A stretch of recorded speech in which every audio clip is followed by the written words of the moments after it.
क्या कभी ऐसा हुआ है कि कोई डेडलाइन सिर पर हो और हम उसे बिल्कुल आखिरी मिनट तक टालते रहे हों? हम सबने कभी ना कभी तो ऐसा किया ही है।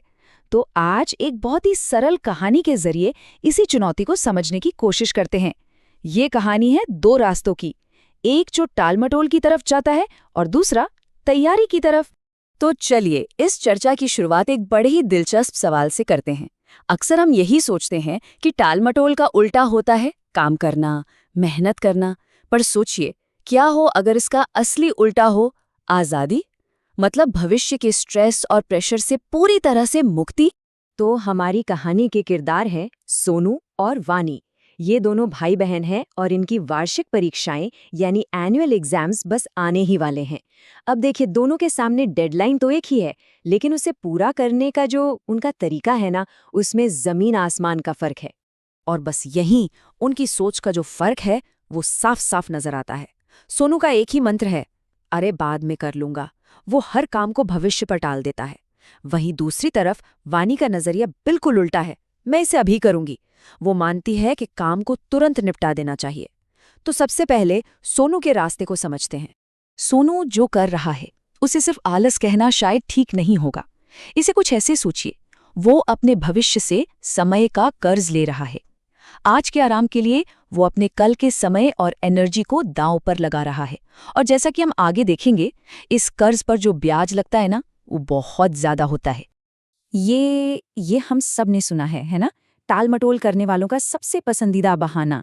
सोनू को लग रहा है कि उसके पास अभी बहुत समय है, 2 दिन बाकी हैं। ये सोच उसे एक झूठी तसल्ली देती है और वो पढ़ाई की जगह खेलने को चुनता है। और फिर आता है वो क्लासिक वादा, कल से पक्का करूंगा। ये एक ऐसा वादा है जो कभी पूरा ही नहीं होता। आज की मौज मस्ती को पहली प्राथमिकता दी जाती है और जिम्मेदारी को आने वाले कल पर ढकेल दिया जाता है। तो सोनू असल में यही कर रहा है, वो समय का कर्ज इकट्ठा कर रहा है। आज आराम करने के लिए वो अपने आने वाले कल के सोनू से समय उधार ले रहा है। लेकिन देखिए, हर कर्ज की तरह इसे भी चुकाना तो पड़ता है। और इसका ब्याज क्या है? स्ट्रेस, घबराहट और हड़बड़ी।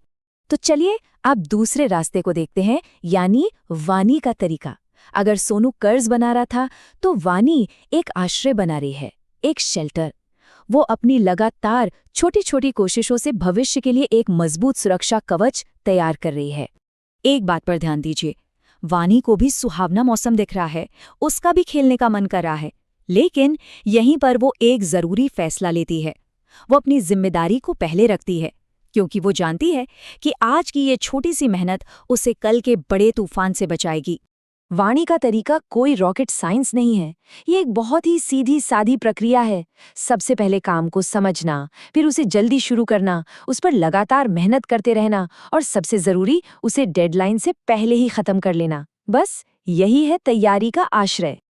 और अब कहानी में एक मोड़ आता है, एक ऐसा तूफान जो किसी के भी कंट्रोल में नहीं है। और यही तूफान सोनू के कर्ज और वानी के आश्रय दोनों की असली परीक्षा लेने वाला है। जो मौसम सोनू को खेलने के लिए इतना अच्छा लग रहा था, अब वही एक खतरा बन रहा है। असल जिंदगी में भी तो ऐसा ही होता है, अचानक कोई भी मुश्किल बिना बताए आ सकती। यहाँ एक बहुत जरूरी बात सामने आती है। जो इंसान तैयारी करके चलता है, वो अक्सर आने वाले खतरों को पहले ही भाप लेता है। वानी को पता है कि बारिश का मतलब बिजली जाना हो सकता है, और वो सोनू को सावधान भी करती है। और ये है सोनू का आखिरी दाम, जरूरत से ज्यादा आत्मविश्वास। वो मानकर बैठा है कि कुछ भी गलत नहीं होगा और वो लास्ट मिनट में सब संभाल लेगा। ये ठीक उस कर्जदार की तरह है जो सोचता है कि कर्ज चुकाने का दिन कभी आएगा ही नहीं। और फिर वही हुआ जिसका डर था। तूफान आया और बिजली चली गई। अब सोनू की जल्दी से खत्म कर लूंगा वाली जो प्लानिंग थी, वो पूरी तरह से फेल हो चुकी है। ये आंकड़ा देखिए, 0, 0। सोनू ने भविष्य से जो भी समय उधार लिया था, अब उसे चुकाने का वक्त आ गया है। और उसके पास पढ़ाई के लिए एक भी पल नहीं बचा है। अब हिसाब चुकाने का वक्त आ गया था। तो अब वक्त है फाइनल हिसाब किताब का। दोनों रास्तों का आखिर में क्या हुआ? सोनू के कर्ज का क्या नतीजा निकला? और वानी के आश्रय ने उसे कैसे बचाया? यही है उस कर्ज का असली ब्याज, घबराहट और पछतावा। काश ये एक शब्द टालमटोल का सबसे दुखद परिणाम होता है। सोनू को अब समझ आ रहा है कि उसने समय की कद्र न करके कितनी बड़ी गलती कर दी। ये टेबल पूरी कहानी को एक नज़र में बता देती है। एक तरफ सोनू है जिसकी रणनीति थी टालना, संकट आने पर वो घबरा गया और अब मदद के लिए दूसरों पर निर्भर है।